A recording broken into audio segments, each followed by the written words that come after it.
देखिए त्रिकोणमिति का ये बेस है।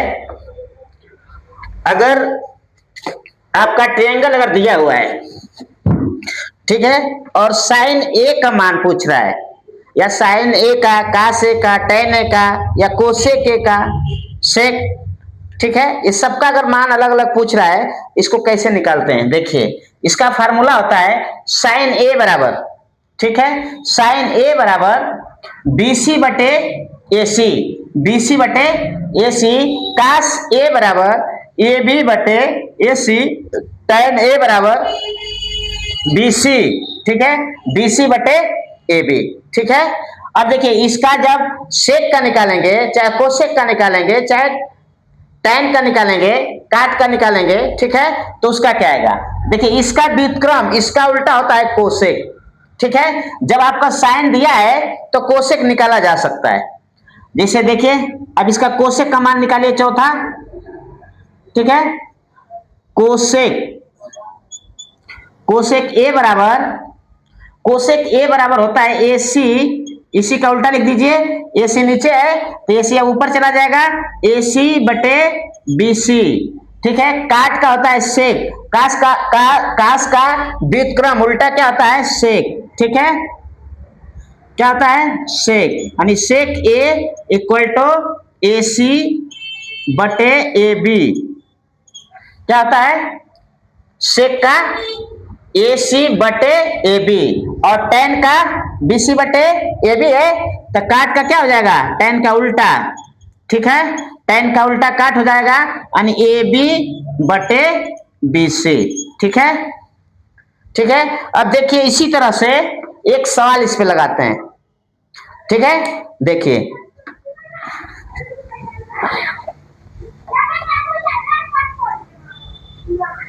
जैसे मान लीजिए त्रिभुज दिया हुआ है, ठीक है, ये त्रिभुज दिया है, इसका कर्ण दिया है कितना? 10, कर्ण कितना दिया है? 10, और इसका लंब दिया है, वर्टिक दिया है 8, ठीक है। अब इसका पूछ रहा है कि साइन ए, ठीक है, साइन ए बराबर, ठीक है,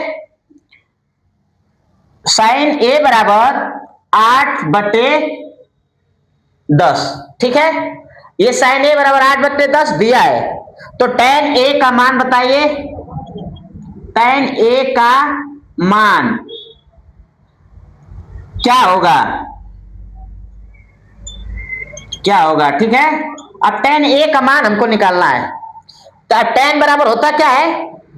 टेन बराबर क्या होता है? लंब बटे आधार, आधार दिया ही नहीं है, ठीक है, जब आधार नहीं दिया है तो आधार हमको निकालना पड़ेगा, आधार नहीं दिया है ना, ठीक है, तो आधार, ठीक है, आधार निकालना पड़ेगा। जब आधार निकालेंगे तो पाइथागोरस प्रमेय लगेगा। पाइथागोरस प्रमेय का फार्मूला क्या होता है? कर्ण का स्क्वायर, ठीक है, देखिए कर्ण का स्क्वायर बराबर ए बी का स्क्वायर प्लस बी सी का स्क्वायर, ठीक है। अब कर्ण का स्क्वायर कितना दिया है? 10, तो 10 का स्क्वायर बराबर ए बी, ठीक है, ए बी का स्क्वायर, और बी सी कितना दिया है? 8, मतलब 8 का स्क्वायर, ठीक है। अब ए बी लिख लीजिए इधर, ए बी का स्क्वायर बराबर, ठीक है, ये कितना हो जाएगा? ए बी का स्क्वायर बराबर करेंगे, या ए बी का स्क्वायर मत लिखिए, पहले इसका पहले मान निकाल लीजिए, ये 100, ठीक है, 10 का स्क्वायर करेंगे 100 बराबर ए बी का स्क्वायर प्लस 64 का स्क्वायर, ठीक है। अब इसको पक्षांतर कर दीजिए, यानी ए बी इधर लिख लीजिए, ए बी का स्क्वायर बराबर 10 में से 100 में से क्या निकल जाएगा? 64, ठीक है, तो कितना हो जाएगा? ए बी का स्क्वायर बराबर 36, ठीक है। जब इसका स्क्वायर हटेगा ये कहां चला जाएगा? अंडर रूट, यानी ए बी बराबर स्क्वायर, स्क्वायर हटाएंगे तो अंडर रूट चला जाएगा